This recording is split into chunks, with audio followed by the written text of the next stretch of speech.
Hello everyone. Today we are going to see part 2 of UPSC CSAT 2019. We have already saw first 10 question in part 1. If you are not checked that video, you can see the link in description box. So let's start with very first question.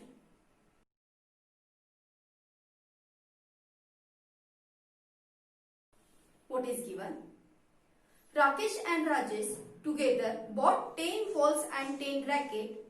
Rakesh spent rupees 1300 and Rajesh spent rupees 1500. If each racket costs 3 times a ball does, then what is the price of racket? What is given in question? मुझे दे रखा है question में कि 10 ball और 10 racket and 10 racket जो है वो purchase किए गए हैं। राकेश ने जो मुझे दे रखा है, Rakesh spend 1300 and Rajesh spend 1500. What is given? Rakesh ने 1300 स्पेंड किए हैं और राजेश ने जो है वो 1500 स्पेंड किए हैं। सो पहले तो मैं टोटल कॉस्ट देख रही हूँ। टोटल कॉस्ट जो स्पेंड किया गया है वो कितना है? 2800.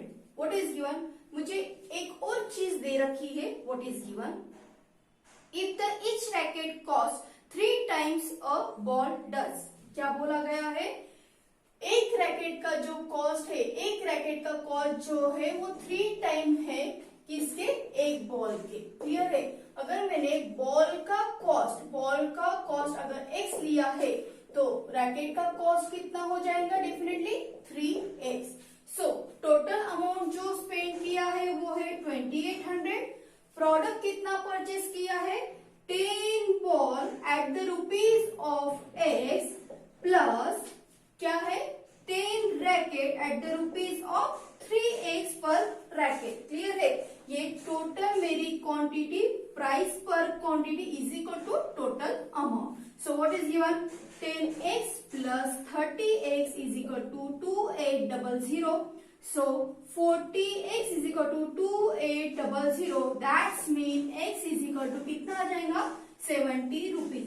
This x is equal to 70 rupees. This is the cost of ball. We need to find out the cost of racket. Racket जो है वो 3 times of the ball है.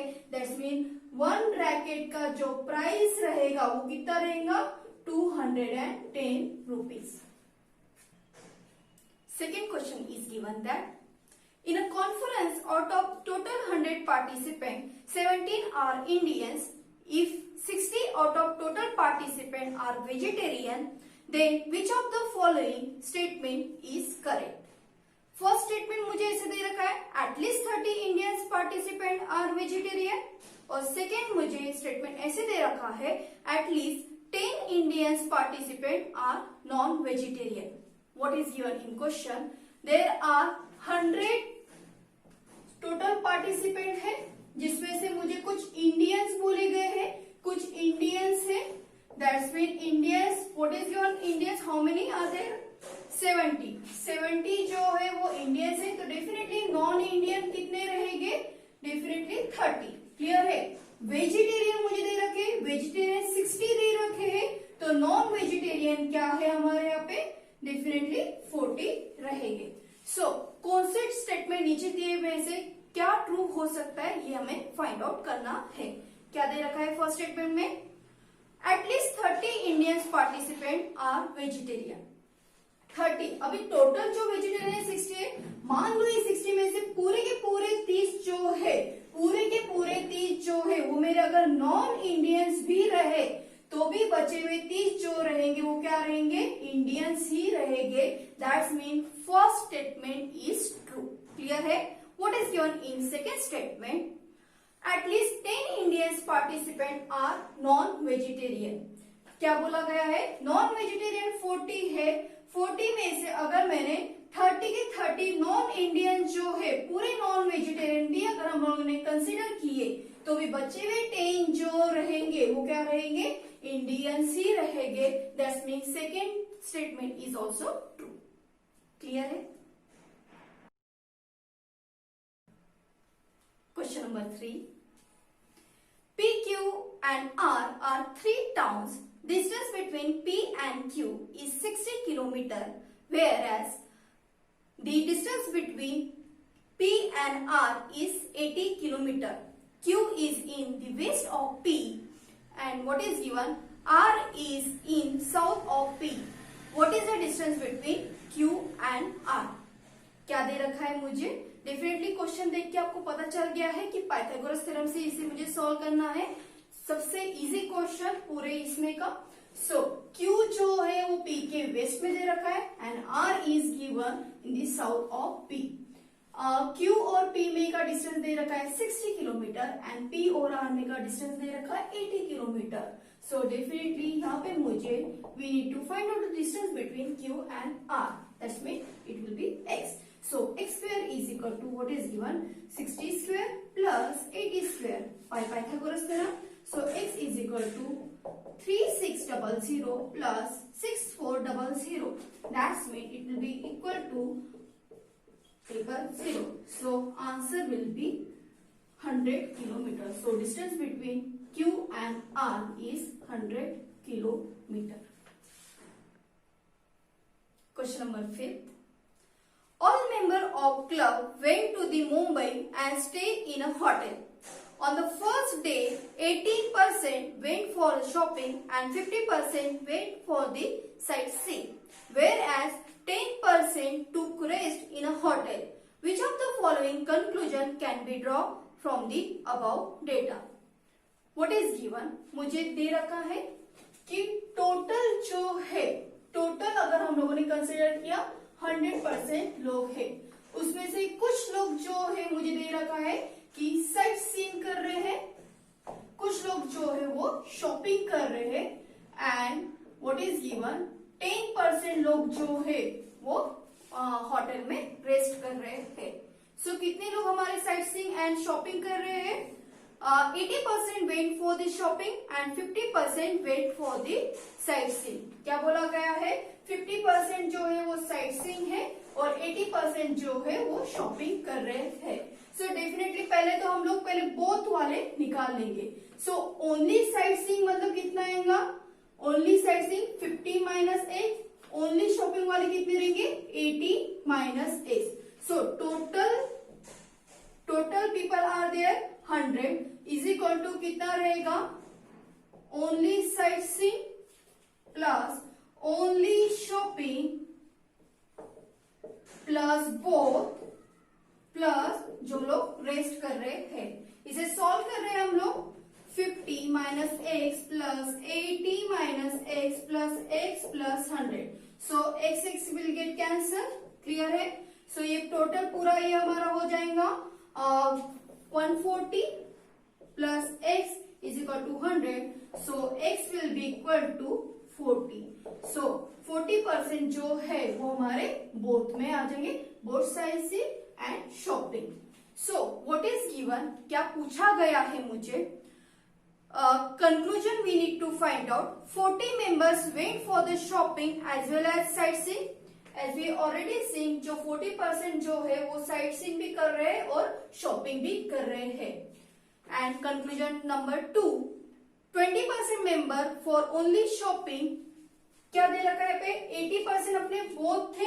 80% में ये शॉपिंग वाले भी थे और कुछ इसमें साइट सीइंग वाले भी थे. सिर्फ ओनली अगर मुझे शॉपिंग वाले चाहिए तो 80 माइनस 40 करूंगी तो 40% आ जाएंगे. That's mean conclusion number 2 is not true. So answer only 1 follows. Next question. In a school, 60% students play cricket. A student who does not play cricket plays football. क्या बोला गया है? जो स्टूडेंट क्रिकेट नहीं खेल रहे वो स्टूडेंट फुटबॉल प्ले कर रहे, खेल रहे हैं. Every football player has got 2 wheeler. Her football player के पास जो है 2 व्हीलर है. इसका मतलब ये है क्या कि क्रिकेटर के पास 2 व्हीलर नहीं है? इसका मीनिंग ये नहीं है. क्लियर है? सो what is given in next?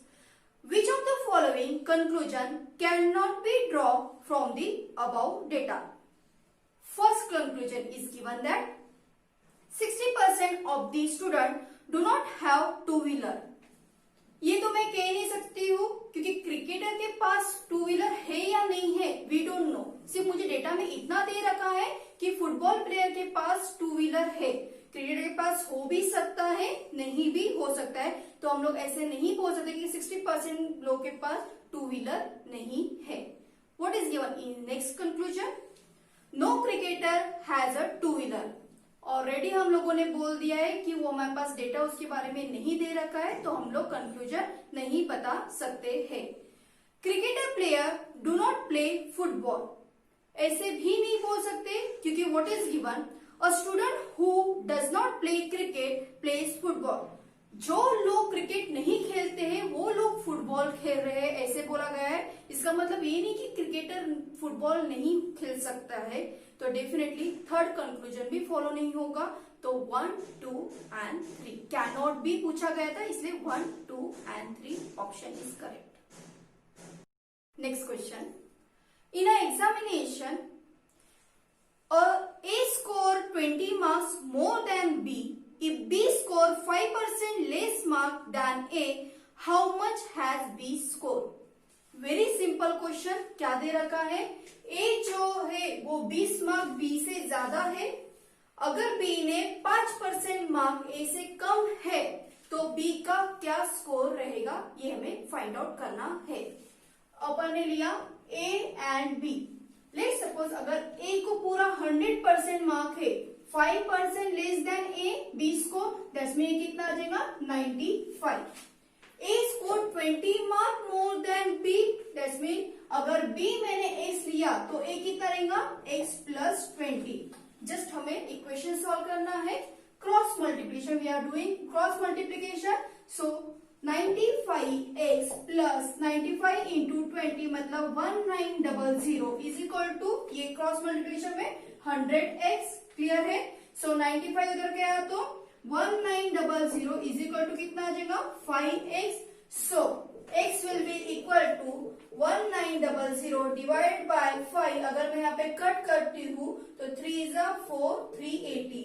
This is the value for the x। x मतलब B ने कितना स्कोर किया है, तो B ने स्कोर किया है 380। This is my right answer. अगर A का पूछा रहा था तो answer 400 is my right. Next question, Sita and Geeta go for swim after a gap of every 2 days and every 3 days respectively. If on the 1st January both of them went for a swim together, when will be they go together next? बहुत ही ज्यादा interesting question है। क्या दे रखा है मुझे? सीता और गीता ये स्विमिंग करने जा रही है, इनका गैप दे रखा है। सीता जो है हर 2 दिन बाद और गीता जो है वो हर 3 दिन के गैप से जा रही है स्विमिंग करने के लिए। तो पहली बार वो 1 जनवरी को दोनों भी साथ में गए हैं, तो इसके बाद वो फिर से कब दोबारा साथ में जाएंगे ये मुझे फाइंड आउट करना है। आफ्टर 2 डेज के गैप के बाद डेफिनेटली सीता कब जाएंगी? 4th को जाएंगी। आफ्टर 3 डेज के गैप के बाद गीता जो है वो 5th को जाएंगी। आफ्टर 2 डेज 7th को जाएंगी। आफ्टर 3 डेज में ये 9 को जाएगी, क्लियर है। अगेन आफ्टर 2 डेज गैप के बाद ये 10th को, ये 13th को, क्लियर है। ये अभी अगेन 2 डेज के गैप के बाद 13 को। सो ऑन 13th जो है जनवरी ये दोनों साथ में जाएंगे, क्लियर है question, very interesting. Next question is from speed time distance. क्या दे रखा है मुझे? X Y and Z are the 3 in the race of the 1000 metre. Assume that all run with the different uniform speed. X gives Y a start of 40 meter and X gives Z a start of 64 meter. If Y and Z were to compete in a race of 1000 meter, how many meter start will Y give to the Z? क्या दे रखा है मुझे question में? मुझे race दे रखी है, total race जो है वो कितनी है 1000 मीटर की है। एक्स जो है वाई को कुछ मीटर आगे से स्टार्ट करेगा, एक्स जो है वो जेड को भी, फिर वाई और जेड में कम्पीट हो रहा है, तो कितना मीटर से आगे z चालू करेगा y से, ये मुझे फाइंड आउट करना है। सो पहले तो हम लोग x और y और x और z का रेशो निकाल रहे हैं। व्हाट इज गिवन, x अगर 1000 से कर रहा है तो मुझे दे रखा है क्वेश्चन में excuse y a start of 40, मतलब x अगर 1000 रन करेगा, y जो है 40 माइनस, मतलब कितना रन करना पड़ेगा उसको, 960 ही करना पड़ेगा। Same for the x and z हम लोग कर रहे हैं, x अगर 1000 है तो नेक्स्ट लाइन मुझे ऐसे दे रखी है, x gives to the z a start of 64, मतलब z को कितना है 936, इतना ही रन करना पड़ेगा। आगे की लाइन में ऐसे दे रखा है, if y and z were compete in a race of 1000, how many meter start will y gives to z? y और z का मुझे निकालना है। अब डेफिनेटली अपने को पता है y जो है 960 है और z जो है 936 है। y और z में कंप्लीट किया और y अगर 1000 है तो z कितना, ये हमें फाइंड आउट करना है। तो we are doing just cross multiplication over here. So 960x is equal to 936 into 1000. So x will be equal to 936 into 1000 divided by, क्या दे रखा है मुझे 960, 0 गेट कैंसर। सो यहाँ पे 24 4 जा क्लियर है। 24 से भी इससे यहाँ पे पूरा हमारा जो है जाएगा 24 3 जा 72 आ जाएगा, क्लियर है। फिर अगेन 216 मतलब कितना आएगा 24 9 जा जो है 216 रहेगा। सो अगर ये मल्टीप्लीकेशन में करती हूँ तो x will be equal to कितना रहेगा 975, सॉरी x की है, हाँ x नहीं है ये z है, मैं यहाँ पे करेक्शन कर रही हूँ। तो z जो है वो स्टार्ट कहाँ से करेगा 975, इतनी ही डॉट लगाना है। तो y gives to the z कितना रहेगा ओनली 25 मीटर। क्लियर है question. Next question, if x is greater than or equal to 25 and y is less than or equal to 40, then which one of the following is always correct? क्या दे रखा है मुझे, x जो है वो greater than और equal to 25 है, y जो है वो मुझे दे रखा है y is less than और इक्वल टू 40 है। तो नीचे दिए गए में से कौन सा करेक्ट रहेगा, we need to find out. First दे रखा है x is greater than y, second दे रखा है y minus x is greater than 15, y minus x is less than और equal to 15 and D option is given that x plus y is greater than or equal to 65। सबसे पहले अगर मैं A अगर option की बात करूं x is greater than y, अगर हम लोग देख रहे हो x is greater than y, जरूरी है क्या, नहीं, x is greater than equal to y दे रखा है, 25 दे रखा है मुझे, जरूरी नहीं वो हो सकता है 25 हो, 26 हो, 40 हो, 40 के ऊपर भी हो। y is less than और equal to 40 दे रखा है, इसका मतलब ये नहीं है कि ये 40 के नीचे है, मतलब ये 25 के अंदर ही आना चाहिए, इसका ये मीनिंग नहीं है। तो पहला ऑप्शन तो मेरा रॉन्ग है। मैं डी ऑप्शन देख रही हूँ, x plus y is greater than और इक्वल टू 65। अगर मैं x की 25 ये हाईएस्ट अगर वैल्यू लू और y की वैल्यू जो है वो अगर हाईएस्ट 40 लू तो मेरा 65 आएगा, बट जरूरी नहीं कि यही वैल्यू इसकी कांस्टेंट है, तो ये भी आंसर मेरा नहीं रहेगा। बी और सी ने मुझे जो दे रखा है वो y माइनस एक्स दे रखा है। सो y माइनस एक्स मुझे करने के लिए मैं क्या करूँ, पहले यहाँ पे माइनस साइन हम लोग पुट कर रहे हैं। अगर मैं माइनस एक्स करूंगी तो minus x is less than और इक्वल टू -25। ये ऐसे क्यों हो रहा है, x is greater than equal to 25, that's mean x 25 भी हो सकता है, 26 भी हो सकता है, कुछ भी हो सकता है, अबाउ 25 कोई भी नंबर हो सकता है।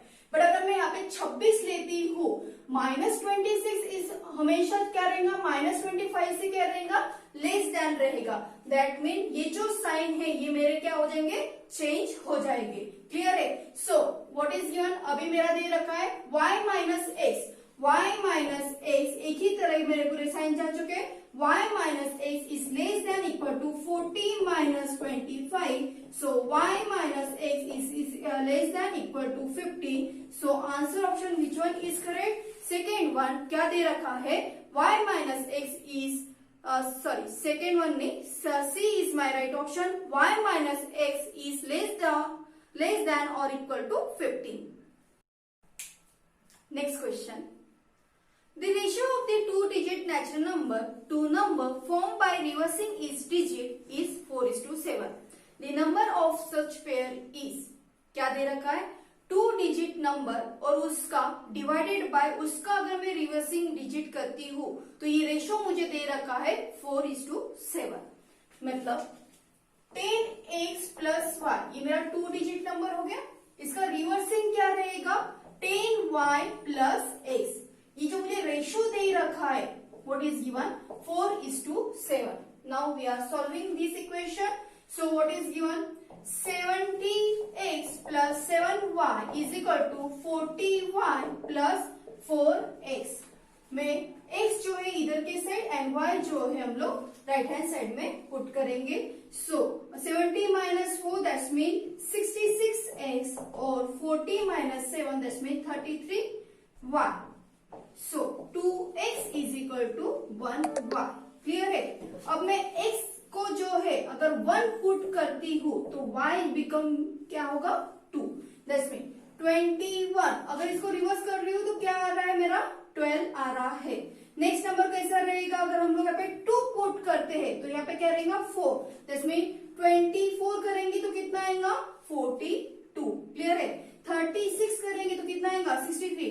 All these are ratio 4:7. अगर ये भी करेंगे 4:7.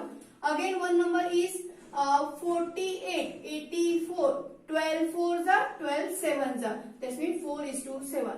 सो कितने पेयर मुझे ऐसे मिल रहे हैं, there are 4 pair. So answer क्या रहेगा 4 पेयर.